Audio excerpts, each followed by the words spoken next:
Bon matin tout le monde.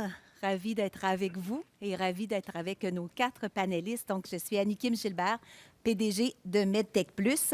Et sans plus tarder, je vous propose de vous introduire à nos panélistes méticuleusement choisis pour avoir une session des plus stimulantes. Donc, comme premier invité, nous avons M. Abhi Kalra, qui est vice-président exécutif chez Inforoute Santé Canada. Il est un leader en technologie de la santé. Il a une vaste expérience dans le réseau public et privé et il a beaucoup travaillé à la conception et à la réalisation de programmes de transformation numérique à grande échelle, dont en Amérique du Nord, Europe et Asie. Actuellement, il dirige la stratégie pan-canadienne visant à faire progresser le système de soins connectés grâce à l'interopérabilité en santé numérique. Rien de moins. Une bonne main d'applaudissements, absolument. Comme deuxième invité, M. Michael Cardinal, qui est pharmacien de formation et aussi PDG chez Therapex. Therapex se concentre sur l'évaluation, la validation scientifique d'applications en thérapie numérique, orientant ainsi les décideurs en santé vers de meilleures options. D'ailleurs, il collabore étroitement avec le ministère de la Santé et des Services sociaux et le CNRC Paris, le fédéral, en d'autres mots, pour faciliter l'intégration des technologies au cœur des soins. Donc, Michael Cardinal, c'est un plaisir, Merci. Zina Benchila, que je suis très heureuse de revoir. Donc, Zina, elle est directrice des services généraux et partenariats urbains au CIUS du Centre-Sud de l'île de Montréal.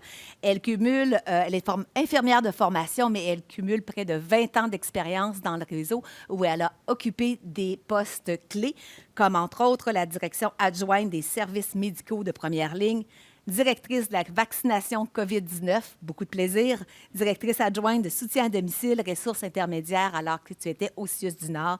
Bref, actuellement, Zina a un grand défi de travailler sur la transformation numérique en première ligne au CIUS du Centre-Sud avec ses équipes, donc pour développer leur leadership et aussi la gestion du changement vers la numérisation. Donc, Zina Benchila.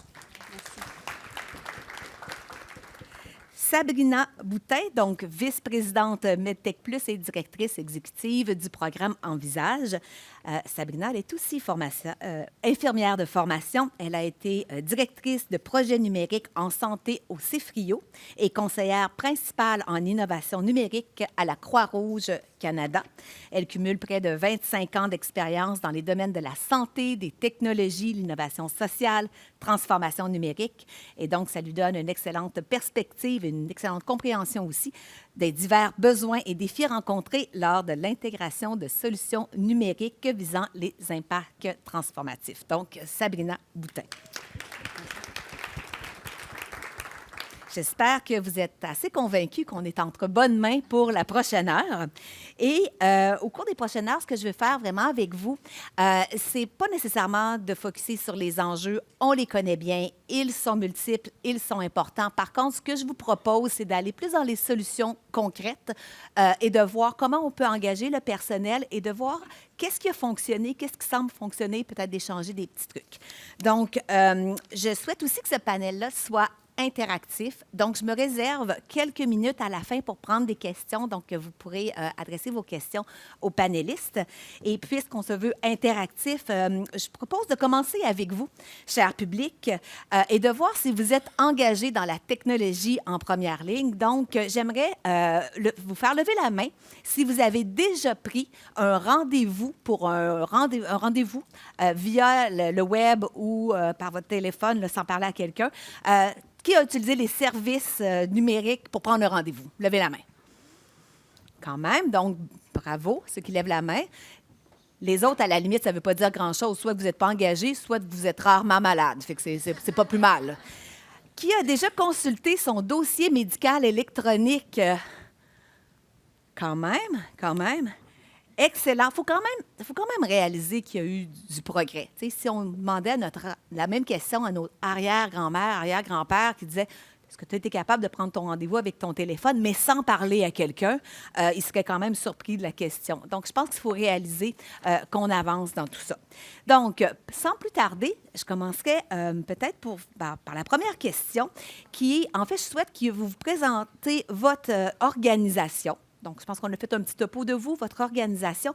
Parlez-nous d'un projet d'impact significatif et je commencerai par ABC.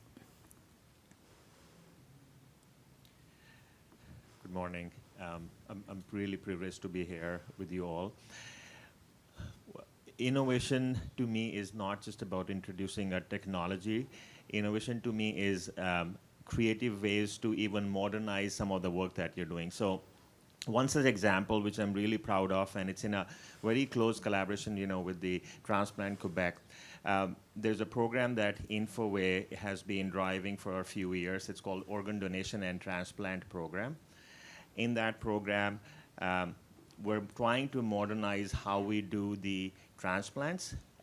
Last year, if you would know, more than 3,000 organs got wasted. That could have saved the lives, because we did not have all the connections, between the disease donation registries versus the transplant living registries.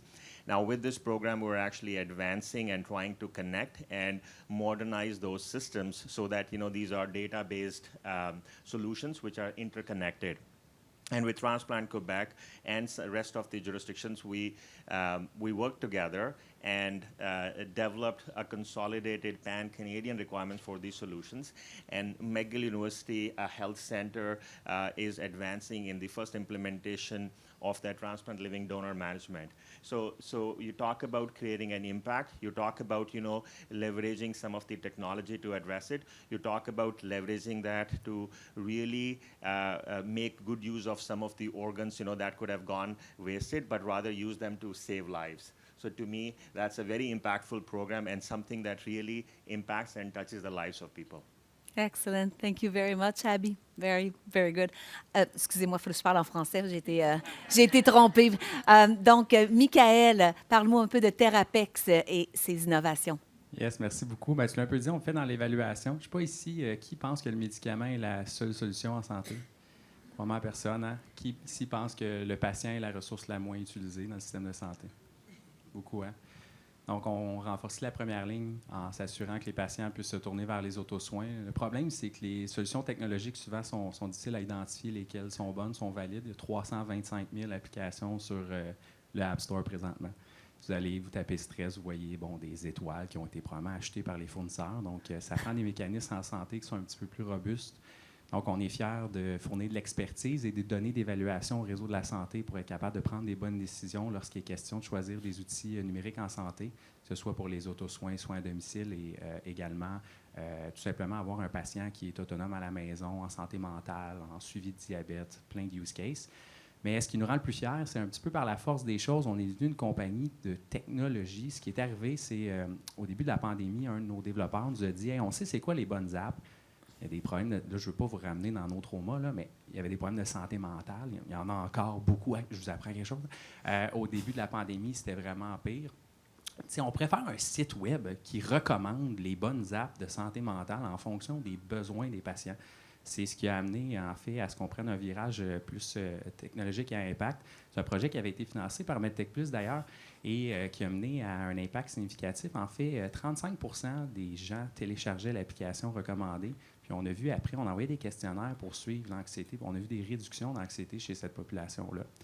Puis récemment, on a fait un projet de recherche aussi financé par MedTech Plus en pharmacie communautaire où on a vu une amélioration de l'adhésion médicamenteuse chez les gens qui étaient adhérents aux outils numériques et qui s'étaient fait recommander ces outils-là via nos systèmes, le AppKit Pro.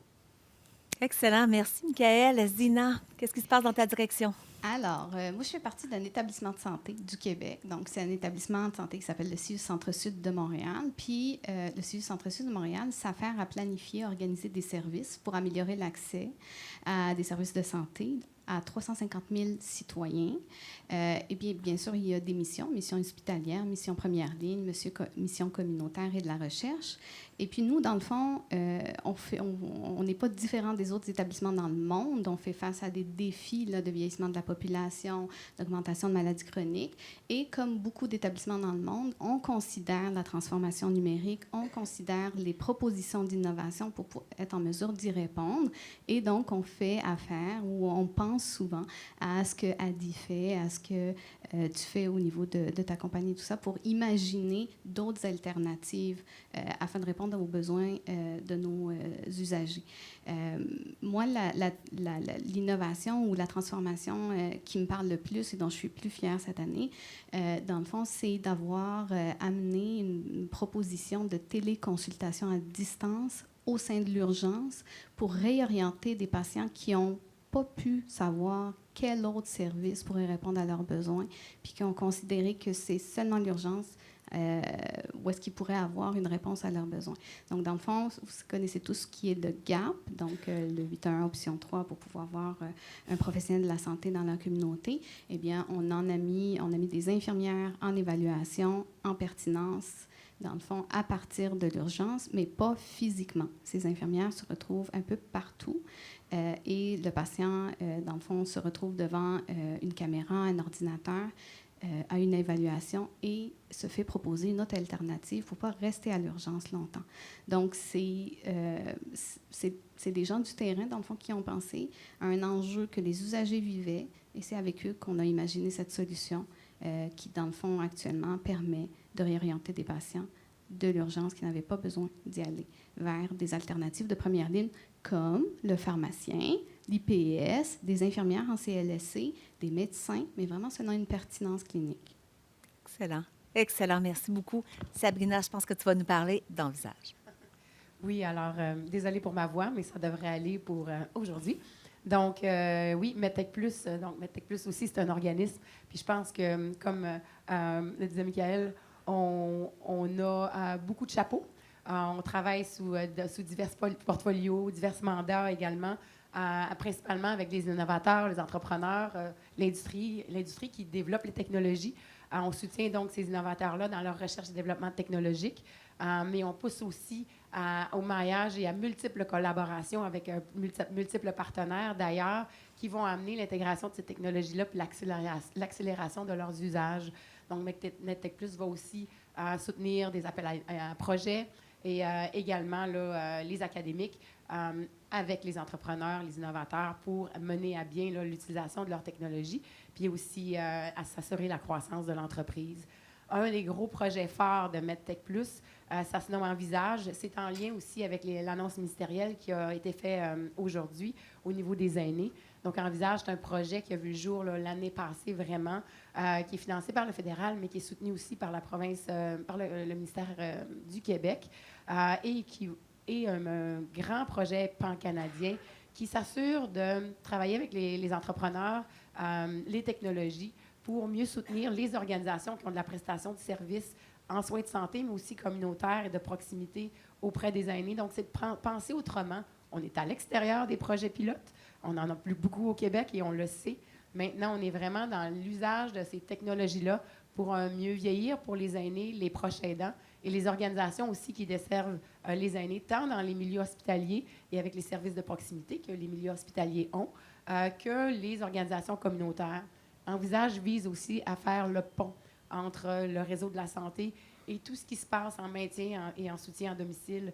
On le sait en tant qu'organisation de la santé, je suis infirmière, ça peut être complexe et difficile de pouvoir soutenir l'aîné, le proche aidant complètement dans notre réseau, mais il y a une grande amitié, un grand maillage, une complémentarité qu'on doit rebâtir avec l'externe du réseau, donc avec le soutien à domicile. Envisage donc vise vraiment l'accélération de tous ces nouvelles façons de faire-là et de s'assurer qu'on soutient nos entrepreneurs. Donc, je pense que c'est vraiment en lien avec ce qu'on a entendu aujourd'hui au niveau des ministères. Excellent. Merci beaucoup.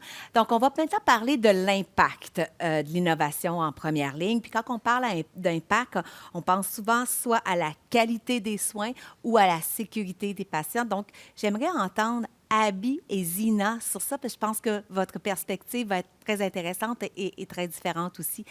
Abby, qu'est-ce que tu as à nous dire sur ça? Yeah, I think this is a fact that the impact of technology is improving the errors. As we say, system errors is usually less than sometimes the human error. And even talking to some of the medical professionals, the clinicians, technology has come that far that the error rate in some of the technology, or even with AI that it offers today, it is drastically coming down. I would like to talk about the example from a safety standpoint. Everybody's talking about AI, but AI doesn't take anything away from the medical professional. So if you take the example where one of the projects we initiated where we integrated technology AI with creating the patient summary. So when you walk into a clinic for an appointment, so during that encounter, how do you use the AI to enable the medical professional to spend more time with you, more human time with you, rather than documenting as we're speaking, right? So enabling that medical professional to spend more time with you, but using that technology to still capture the conversation in a very quality manner, in a good data quality manner, and then giving the ability to the medical professional to actually review the outcome or what this technology has captured, and then say, yes, it makes sense. So you've actually killed few birds with one stone. You have enabled the medical professional to spend more time, face time, with the patient. You have enabled the medical professional to reduce some of the administrative effort, that he or she is going to go back in the back room and then spend 20 minutes, documenting everything. And you have improved the quality of the data, which could be leveraged, in the other settings. So to me, that actually provides better safety and better quality, not just for that particular instance, but for the downstream systems as well. Absolument. De ton point de vue, Zina? Dans le fond, si on prend l'exemple concret dont je vous ai parlé tout à l'heure, le télégap à l'urgence, au Québec, on est très habitué autour de l'automne et l'hiver d'avoir une grosse pression sur nos urgences. Et dans le fond, cet enjeu-là, il est difficile à régler parce que, la première ligne, c'est nouveau qu'on se réorganise, puis les services à la population sont plus ou moins connus. Et en faisant ça, dans le fond, ce que ça nous a permis de mieux connaître notre population. Puis le fait aussi de réorienter, c'est qu'on ne passe pas trop de temps à l'urgence. On se permet aussi d'éduquer le patient pour la prochaine fois. Et en termes de qualité et de sécurité, c'est que les infirmières de l'urgence, par exemple, passent moins de temps ou au moins des patients qui attendent sans être triés ou évalués, et ainsi de suite. Alors, en faisant venir la première ligne dans les urgences, on développe le réflexe de réorientation des équipes de l'urgence, premièrement, en leur faisant, dans le fond, partager tout ce qui existe comme alternative pour leurs usagers. Puis, on permet aussi aux patients ou à l'usager d'avoir des services en temps requis pour le bon besoin et à l'endroit où est-ce qu'ils devraient le recevoir.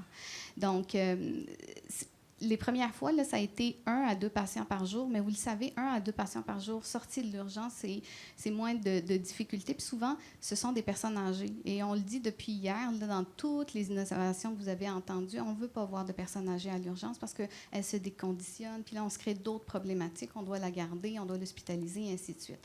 Donc, au début, c'était très petit. Puis plus les journées passaient, plus on s'acclimatait, les équipes de première ligne, les équipes de l'urgence, plus on augmentait la connaissance des équipes de l'urgence sur l'offre de services en communauté. On habilitait les patients pour les prochaines visites à identifier plus les portes de première ligne. Et en même temps, ça diminue aussi le fait que le patient reste trop longtemps à l'urgence, puis qu'on l'oublie, puis qu'il arrive des événements malheureux. Donc, à ce stade-ci, on a quand même une dizaine de patients qu'on réoriente par jour. Et je pense que toutes ces petites initiatives-là, additionnées ensemble, vont faire que la pression sur nos urgences, sur les hôpitaux, diminue, puis on améliore l'expérience de l'usager, l'expérience de son parcours, et on améliore aussi la fluidité. Donc, c'est ce que je vois comme impact en termes de qualité et de sécurité. Je ferai un point, ce que vous mentionnez, autant Abby que Zina, donc une plus grande implication de la première ligne. avec possiblement la même capacité et le défi de main-d'œuvre, vous n'y échappez pas, vous non plus. Est-ce qu'il y a est-ce qu'il y a le potentiel que la technologie facilite le défi de main-d'œuvre? Je poserais la question à Michaël. Comment tu vois que la technologie ou l'innovation pourrait réduire la charge de travail et possiblement même l'épuisement professionnel en première ligne, entre autres? Très bonne question, surtout que c'est un défi énorme. Là. On s'entend, c'est particulièrement dans notre secteur, en pharmacie, on voit là, une pénurie de personnel importante. C'est toujours, là je vais mettre ma casquette d'entrepreneur. En business, on dit soit que tu génères plus de revenus, soit que tu réussis à être plus performant au niveau de ton organisation. Donc, je pense qu'on est vraiment là. À un moment donné, les humains, malheureusement, ça prend pas mal de temps avant que ça gradue de l'université. La technologie, c'est pas mal un cycle de développement plus agile. Donc, vraiment, effectivement, on le voit dans les tendances, là, les organisations qui performent sont ceux qui ont réussi à, de façon culturelle, hier, on parlait là, de gestion, du changement de culture, de transformation organisationnelle, puis de gestion intégrer des risques, même dans un autre panel. Je trouvais que ça mettait la place à notre panel à nous, tu sais, quand on a vraiment réglé ça, implémenter la technologie, bien, pour les professionnels de la santé, ça peut aider avant un rendez-vous, pendant un rendez-vous ou après un rendez-vous. Des fois, c'est plus simple qu'on pense. Je donne un exemple. Les capteurs de glycémie en continu, là.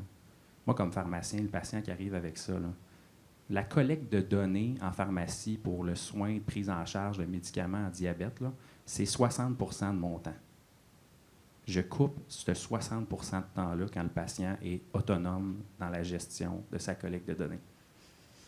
C'est aussi simple que ça. Ça peut être vraiment moins rocket science qu'on pense, des fois, la technologie. Fait que ça, c'est un exemple parmi tant d'autres. On voit des psychologues aider leurs patients à s'autonomiser entre leurs rendez-vous au niveau de l'éducation en lien avec la TCC. Hein? Donc, on ne se substitue pas au psychologue avec la technologie. On augmente les capacités du patient. On accélère le plan de traitement. On voit des exemples avant rendez-vous, hein, au niveau du triage, donc au niveau de l'organisation des soins. Il y en a plein d'exemples comme ça. Vraiment, c'est d'essayer de cibler lesquels vraiment fonctionnent avec les bonnes interventions cliniques et les bons besoins patients. Il faut partir du problème puis trouver ensuite une solution qui répond à ce problème-là. Absolument. Merci beaucoup. Puis je poursuivrai dans cette ligne-là d'innovation technologique avec des exemples concrets ou bien un petit peu qu'est-ce qui s'en vient dans votre sphère. Je pense que c'est très important de comprendre l'impact de la technologie peut avoir sur, oui, certains aspects plus technologiques, mais l'organisation des soins aussi. Puis peut-être, Abby, est-ce que tu as des exemples concrets de ce qui se prépare de votre côté? Yes, there are quite a few. And I want to build on what Michal said. Just an important stat to remember about the health human resource crisis. Over 2.2 million hours of healthcare professionals' time is actually last year was spent on the administrative effort.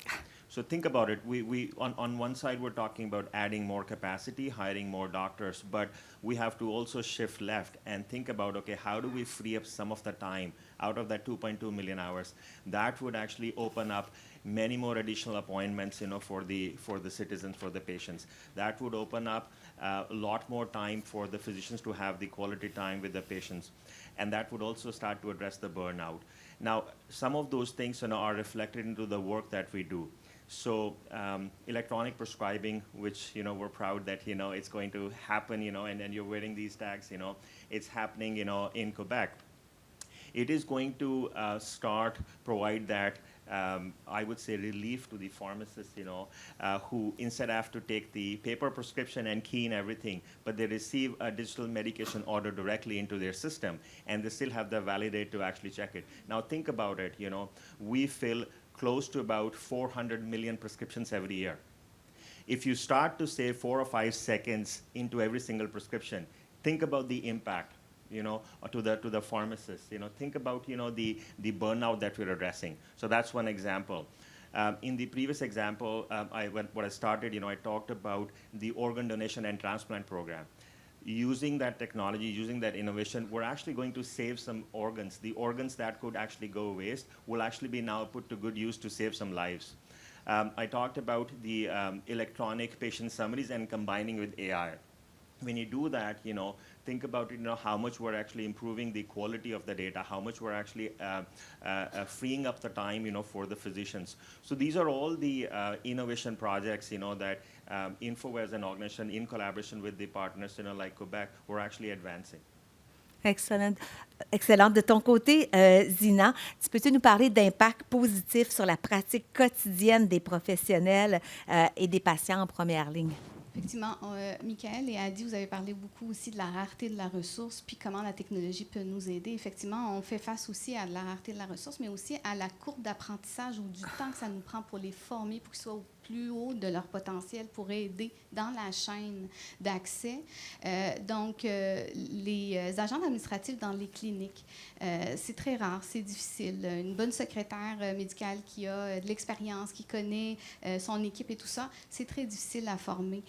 Donc, nous, on a utilisé, puis on est en train d'expérimenter depuis plusieurs semaines, une plateforme d'intelligence artificielle qui permet, dans le fond, d'avoir un algorithme prédictif pour appliquer un filtre de pertinence. Donc, dans le fond, un agent administratif qui a au téléphone, qui soit novice ou très expérimenté, qui a au téléphone un usager, puis avec des mots-clés et des questions précises, se fait proposer le meilleur professionnel pour la condition décrite par le patient pour être en mesure de répondre à son besoin.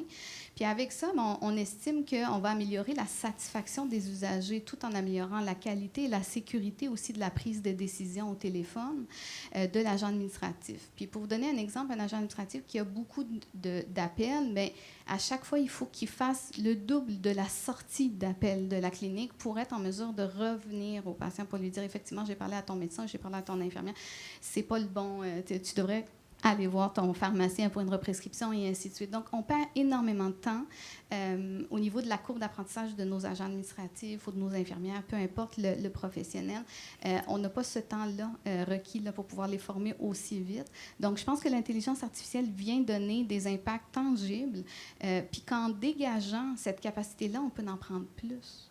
On peut en offrir davantage à d'autres patients. Et donc, on enlève des goulots importants. Puis ça vient enlever aussi des activités à valeur non ajoutée que l'intelligence artificielle, la robotisation, la transformation numérique va nous permettre d'avoir. Donc, on revient sur la rareté des ressources, on revient sur l'augmentation de la vulnérabilité puis de la lourdeur de nos usagers, mais je pense que des technologies très simples, puis peut-être juste rajouter aussi que on ne réinvente rien. La plateforme Navigue, c'est nos collègues d'ailleurs au Québec qui l'ont identifié, qui l'ont essayé. Donc, on est parti de ça, puis on l'a amélioré, on l'a ajusté et ainsi de suite. Fait que je pense que c'est important aussi de ne pas croire qu'innover ou transformer numériquement, on doit inventer quelque chose qui n'existe pas. Je pense que recycler, mettre à son image aussi, c'est correct, puis ça va plus vite. Absolument. Il y a quelque chose de vraiment important que tu as mentionné, quelque chose de simple qu'on adapte. Donc, j'irai vers Sabrina pour que tu nous parles des tendances émergentes et plus que ça, de comment faire pour qu'elles soient accessibles autant aux professionnels qu'aux patients, usagers, aînés qui vont l'avoir entre les mains. Donc, en ce qui a trait aux tendances émergentes, je diffère quand même pas très loin de Abby et de Michael, de ce qu'ils ont mentionné précédemment. Je pense que l'intelligence artificielle est quelque chose qu'on voit ici et ailleurs également. Donc, d'avoir une capacité d'utiliser l'intelligence artificielle, surtout en gestion de la donnée. En gestion de la donnée, mais en la collecte de données aussi, en soutien aux professionnels de la santé. Donc, on le voit dans des cliniques, on le voit dans des grands centres, les Mayo Cliniques aussi de ce monde. On le voit également dans certains réseaux de santé qui vont commencer à faire l'usage de l'intelligence artificielle aussi pour améliorer aussi la qualité de la donnée qui est accessible aux professionnels de la santé. Je pense que l'intelligence artificielle aussi a sa place au niveau du diagnostic, dont on l'a vu en oncologie, on le voit beaucoup aussi en pneumologie en ce moment. Donc, le soutien aux spécialistes également. Donc, la technologie ne va pas faire, le diagnostic va soutenir les professionnels et les experts, mais enlève beaucoup, comme vous le mentionnez, cette gestion de temps, cette gestion administrative et aussi aide à la décision. Je pense que ça, c'est un volet d'avenir sur lequel on ne pourra pas déroger et dans lequel on s'en va et on doit en faire une plus grande utilisation. Je n'inventerai pas la roue en disant la télémédecine, ça reste quand même quelque chose d'appoint, de nécessaire. On pense aux grands centres, mais on pense aussi aux régions éloignées. Puis on parle de régions éloignées, pas nécessairement très loin, dès qu'on sort de Montréal. Donc le virtuel, la télémédecine est encore sa place très, très importante. On parlait dans l'autre conférence tantôt d'accès, de diversité, de s'assurer qu'on peut répondre à certaines différences entre les communautés. Donc cette technologie-là a encore sa place et son point de chute. Mais quand on l'ajoute, on y ajoute les objets connectés, on y ajoute les appareils mobiles, les applications. Donc, ça prend aussi tout son sens dans l'autogestion, dans la collecte de données ou même avoir le patient contributeur dans sa santé. Donc, le patient, à l'aide d'applications mobiles qui ne vont pas en diminuant, hein, ça va aller en augmentant, donc puisse participer, en fait, à comment sa trajectoire de santé va se découler ou va se vivre dans le réseau de la santé. Donc, je pense que dans ces volets-là, sont très importants. On parle du blockchain, on parle de la crypto. Encore en gestion système, voir comment la donnée est gérée et plus en gestion de risque. C'est ce qu'on voit en Europe, aux États-Unis. Ce n'est pas encore ici au Québec. On est un peu frileux au niveau de la crypto. Vous en avez probablement déjà entendu parler. Mais c'est une tendance sur laquelle certains logiciels vont capitaliser au niveau de la gestion du risque et de la cybersécurité. On ne déroge pas non plus de la prévention. Donc, c'est une tendance en innovation où on veut être moins dans le curatif, moins dans le réactif. Puis je pense qu'on l'entend tous. On est capable de faire de la promotion de la santé, d'attraper la décompensation plus tôt. On va aussi alléger notre réseau de santé qui déborde pour l'instant. Donc, pour nous, c'est vraiment des innovations et des volets qui sont très importants. Comment est-ce qu'on s'assure que c'est accessible, qu'on tient compte de la diversité et que tous les professionnels peuvent utiliser ce type de technologie-là? Je pense qu'il est important de parler de compétences numériques. Je ne l'ai pas entendu parler beaucoup. Littératie numérique à la santé également, des points qu'il ne faut pas oublier. La venue de ces technologies-là vont amener pour être capable de faire usage de la technologie, c'est un nouveau pan cognitif. Hein? Avant, on avait la feuille de papier, on avait le fax. Là, on a une technologie. Donc, cognitivement, ça demande d'autres aptitudes. On doit aussi être en soutien à nos professionnels de la santé pour soutenir ce volet-là. La technologie amène d'autres aptitudes de collaboration également. Collaborer dans notre quotidien en tant que professionnel, mais avec une technologie, ça nous ouvre des portes et d'autres portées sur lesquelles on doit aussi être formé puis s'assurer qu'on a un environnement qui va nous permettre de faire ces apprentissages-là. Alors, on ne peut pas s'attendre à ce que tout le monde ait le même niveau de compétence, mais dans des paradigmes où on va soutenir les professionnels de la santé à augmenter leurs compétences numériques et leur littératie, je crois qu'on va pouvoir y arriver. Puis, ce serait la même chose aussi au niveau des patients. Je pourrais en parler longtemps, mais je vais m'arrêter là. Absolument, mais excellent point. Est-ce que je peux rebondir très rapidement là-dessus, vraiment rapidement? Absolument. Qui ici forme les professionnels de la santé sur une technologie spécifique quand ils déploient un projet? Probablement tout le monde. Qui ici forme les professionnels de la santé sur la technologie? La transformation numérique. Parce que dans la tête de mes collègues et de toute notre gang de professionnels de la santé, il va juste avoir une bonne app. Juste une, pour toutes. Est-ce que c'est réaliste? Non. Il faut s'habituer. C'est tout. Je pense que ce que tu as dit au niveau de la littératie numérique et la formation, c'est important. On n'en fait pas assez. On fait vraiment pas assez de formation des professionnels. On n'a pas appris ça à l'université. Là. En pharmacie, je n'ai pas appris c'était quoi un objet connecté. Là. Mais c'est exactement là où les cursus, je vais les appeler les cursus universitaires, mais peut-être collégiaux aussi, il faut qu'ils changent pour introduire pas la bonne application qui est à la mode cette année, mais bien cette philosophie-là, cette culture-là d'apprentissage, de collaboration autrement, d'intégration de la technologie. Donc, je ne sais pas s'il y a de nos collègues doyens, vice-doyens universitaires dans la salle, mais si oui, la POC est passée de votre côté parce que vraiment, et je pense qu'il faut intégrer ça dans les cursus académiques, absolument. C'est quand même un panel qui porte sur l'engagement des professionnels en santé en première ligne à intégrer la technologie. Et puis, Mme Bélanger en parlait dans son allocution, n'est-ce pas? La première ligne, c'est avant tout l'humain. Donc, parlons maintenant de l'humain. Ça fait vraiment un pont avec ce qu'on vient de discuter. Il y a quand même des facteurs qui doivent favoriser l'engagement des professionnels de première ligne, pas juste à l'adapter, l'utiliser, mais à la co-créer, qui est un peu un mot de jargon, mais bref, d'avoir une solution, puis d'être capable de l'influencer, puis de dire, ben oui, ça convient, mais il faudrait tel ajustement pour que ça soit intégré dans notre, bon, tous les termes sont bons, le parcours de soins, trajectoire de soins du patient. Donc, comment on fait ça? C'est quoi les facteurs qui sont gagnants? Je passerai la parole à Zina, puis en plus, Michael, qui a toujours des commentaires absolument très, très pertinents sur ce volet. Puis Michael va être content, parce que le réseau a commencé quand même à y penser un petit peu à l'éducation au numérique, l'éducation à l'innovation et tout ça. Dans mon établissement, dans le fond, on a pris la décision de mettre en place un pôle de l'innovation et de la transformation numérique qui est composé de professionnels qui ne sont pas nécessairement des cliniciens ou des gestionnaires du réseau, mais des experts de comment accompagner les gens à penser à l'innovation, à penser la transformation numérique et à la planifier. Donc, ces gens-là accompagnent chacune des directions et l'éduquent à la transformation numérique, l'éduquent à l'identification des innovations, l'éduquent à comment regarder un enjeu, puis comment regarder les possibilités d'y répondre autrement que par de la ressource humaine, de la ressource financière et ainsi de suite.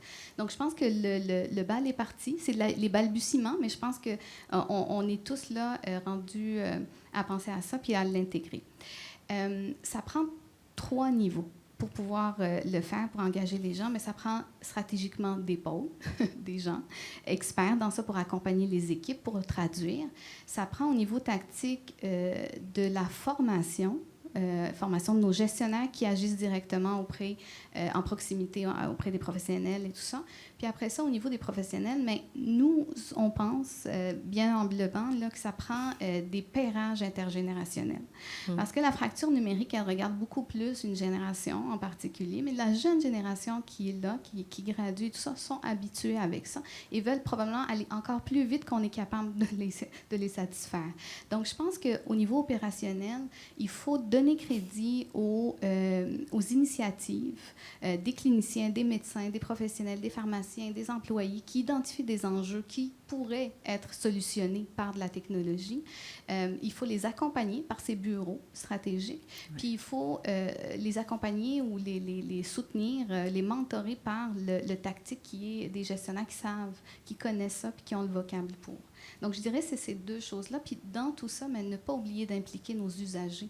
Parce que les meilleurs qui connaissent là, comment ils voudraient recevoir le service, puis comment on voudrait répondre à leurs besoins, mais ça demeure eux. Donc, ne jamais les oublier dans les initiatives, les inclure, les écouter, puis essayer de voir comment on peut conjuguer et le confort du clinicien, du gestionnaire, mais aussi, surtout, de l'usager.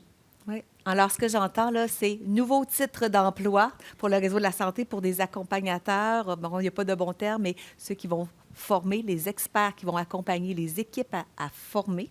Et c'est des traducteurs du réseau de la santé vers des startups, vers des compagnies, vers des... Puis là, je lisais quelque part, puis ça faisait beaucoup écho à ce que je pensais, c'est que la nouvelle compétence qu'on va demander à nos gestionnaires, à nos professionnels de la santé et aussi à nos usagers, c'est d'apprendre à apprendre et à apprendre à désapprendre. Et ça a beaucoup trouvé écho en tout ce qu'on voit ou on vit dans nos expériences d'essai, d'évolution vers la technologie. Donc, ça, je pense, c'est au-delà de savoir-faire et tout ça. Je pense que ça, il va falloir rechercher des gens qui apprennent à apprendre, puis apprennent à désapprendre, puis de les mettre dans des postes clés pour accompagner toutes ces initiatives-là si on veut réussir collectivement. Oui, juste ça, je pense que c'est une excellente idée, presque une innovation. Je passe la parole à Michael. Oui, très rapidement, je pense que presque tout a été dit. Essentiellement, hier, je vais parler de 2 panels. Un, j'ai été fasciné par le panel sur la gestion des risques quand Yann Gaudreau de Famille Prix disait qu'il faut s'habituer comme clinicien à être moins bon quand on commence une nouvelle technologie pour après ça être meilleur. C'est pas facile pour nous autres, OK? Je vous le dis. On est des bébites perfectionnistes, dépendamment de notre identité professionnelle, là. Pharmacien, en tout cas, on est... Ben, c'est ça, exact. J'entends surtout les pharmaciens. Voilà. Donc, c'est sûr que ça aide pas. Il faut vraiment changer ça, nos réflexes, apprendre à apprendre. J'ajouterais que comme système, je pense qu'on a une responsabilité aussi d'en demander plus des fournisseurs, mais de leur dire qu'est-ce qu'on leur demande. Je m'explique. On parle d'approche de co-design avec des patients. On parle d'intégrer les professionnels de la santé très tôt dans le cycle d'innovation pour s'assurer que l'innovation va considérer les barrières à l'implantation puis qu'on contribue à la validation scientifique d'emblée, hein, en s'assurant que le fournisseur respecte le volet scientifique. Ça, c'est très peu culturellement fait au Québec encore, mais surtout, je pense, c'est la responsabilité de la start-up, là. Ce n'est pas nécessairement la responsabilité du système. Le système peut être en train de faire des innovations, donc vouloir appliquer ces bonnes pratiques-là, c'est sûr. Mais on parle depuis tantôt de ne pas vouloir recréer et aller plutôt chercher les innovations qui sont de qualité. Ça fait partie des gestions de risque. Je développe des standards avec ISO. 2 des critères les plus importants pour les applications santé, c'est avez-vous fait du co-design avec des patients? Avez-vous fait des co-design avec des professionnels de la santé? Donc, un autre optique, c'est de demander aux fournisseurs si on fait ça, puis comment ils l'ont fait, pour évaluer ça en fonction de ça, évidemment. Absolument, très pertinent. Abby, de ton côté, qu'est-ce que tu pourrais nous dire sur l'accessibilité, quelles que soient les compétences des gens embauchés, comment on peut s'assurer avec qu'ils ont un certain niveau de confort avec l'utilisation de la technologie?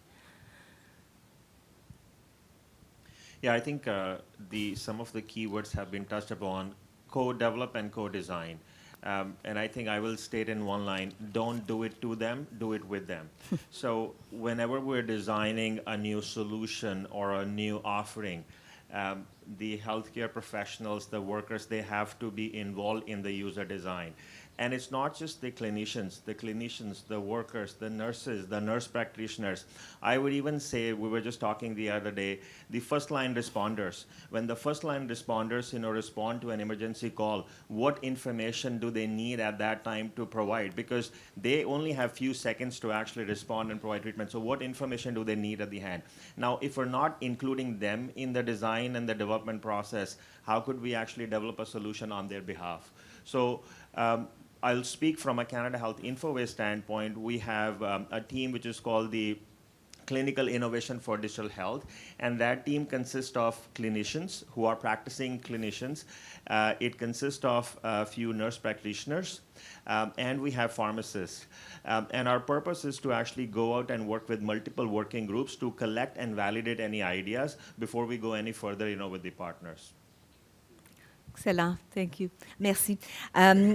Sabrina, on s'aperçoit qu'on les entend de très bonnes interventions. Il faut quand même une certaine culture d'innovation dans notre quotidien. Comment les leaders ou les managers peuvent créer un environnement propice à l'adoption de l'innovation au quotidien?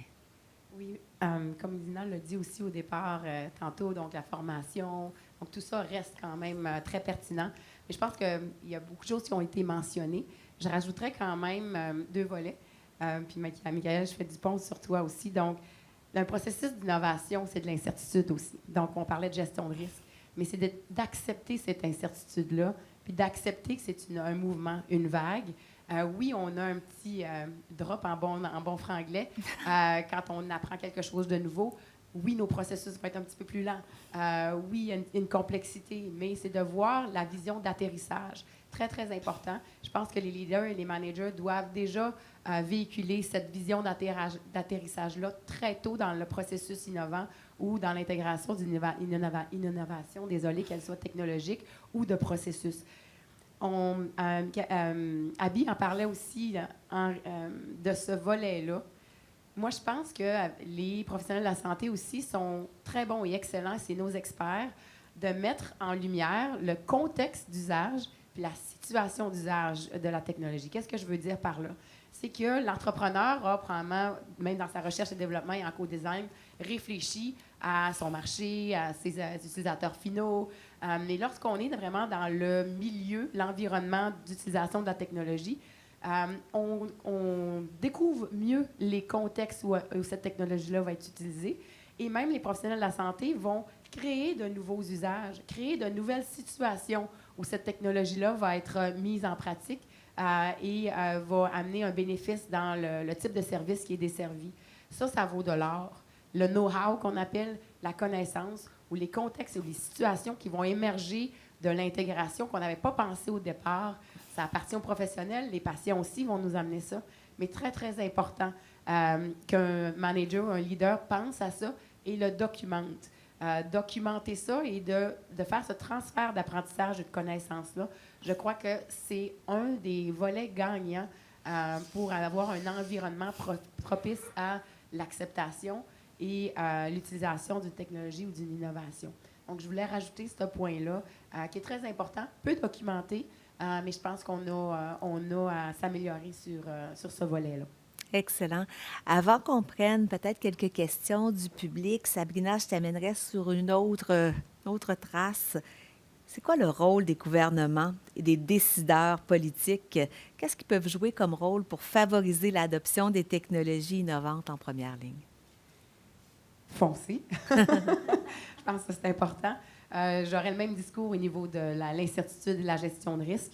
Je pense qu'on doit, tout en respectant les cadres normatifs, penser à l'extérieur de la boîte également au niveau des gouvernements. On le sait au Québec, ayant et en étant dirigeante aussi d'initiatives pan-canadiennes et ayant travaillé aussi à l'international, il faut penser autrement comment est-ce qu'on veut normer, protéger nos citoyens, nos patients.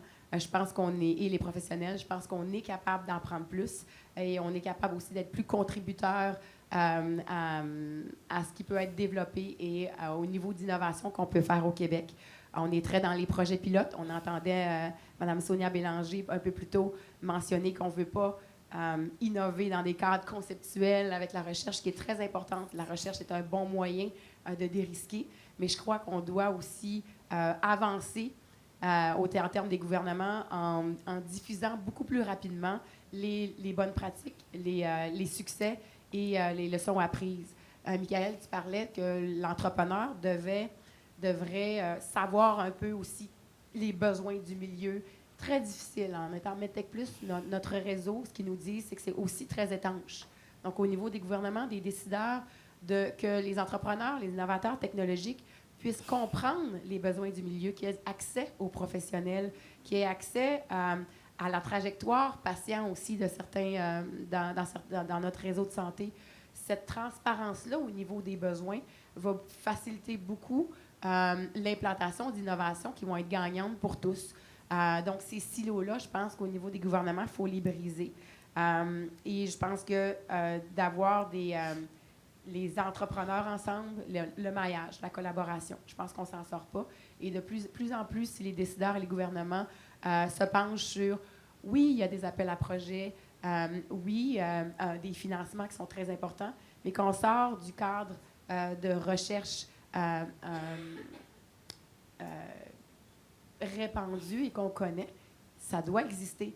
Mais je pense qu'on doit y aller au niveau aussi d'entrepreneuriat et que le gouvernement, avec les PME, les professionnels de la santé et les patients, puisse avoir ce modèle, oui, de laboratoire, mais que ça ne reste pas des projets pilotes, qu'on puisse être plus dans la commercialisation et dans l'intégration de tout ceci.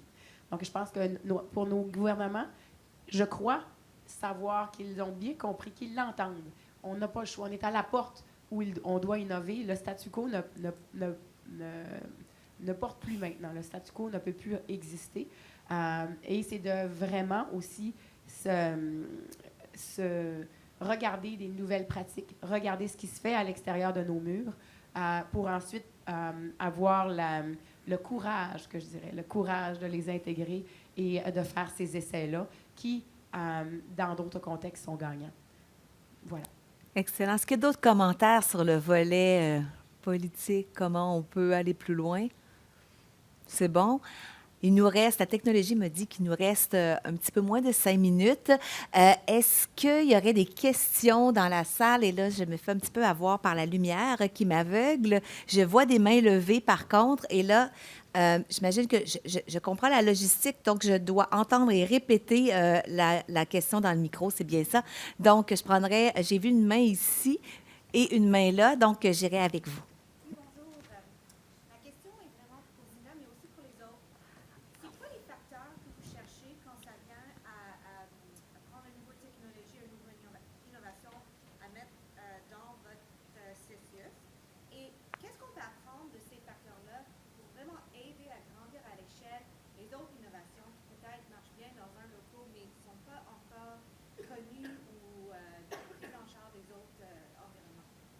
Donc, si je suis correcte, la question est quels sont les facteurs qu'on recherche quand il s'agit d'implanter une innovation ou de l'adapter à notre milieu si elles ont été validées, testées ailleurs. Hein? C'est ça, désolée pour la lumière, là, c'est le m'aveugle. Donc, c'est la question, si je comprends bien.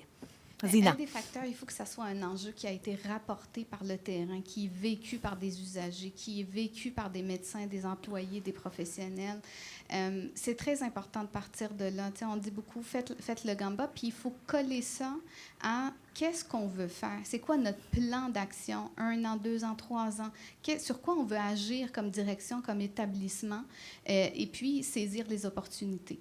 Laisser aussi les gens innover. On l'a dit tout à l'heure, la prise de risque devient quasiment une condition sine qua non pour qu'on puisse essayer des choses, faire des erreurs, en apprendre de ces erreurs-là, puis s'ajuster. Puis on ne fera pas beaucoup d'erreurs si on part déjà de ce qui existe. Hein. Dans le fond, c'est des itérations de technologie ou d'expérience que d'autres équipes ont. L'autre aspect, je ne vais peut-être pas lancer un pavé dans il faut laisser le privé nous aider. On est bon dans beaucoup de choses. Fermez la porte. On est excellent dans beaucoup de choses. On connaît notre core business, mais eux autres aussi connaissent. Puis les établissements n'ont pas de département de développement dans lequel on met des millions. Au niveau des compagnies, si. Donc, je reviens à ce que disait ma collègue à côté, c'est de dire qui on peut aller chercher pour nous aider à solutionner des choses, que ça coûte moins cher, puis qu'on vienne répondre aux besoins, puis satisfaire nos usagers, puis répondre à notre responsabilité. Excellent. Ça répond à la question? Excellent. Donc, j'avais vu une autre main. Allez-y.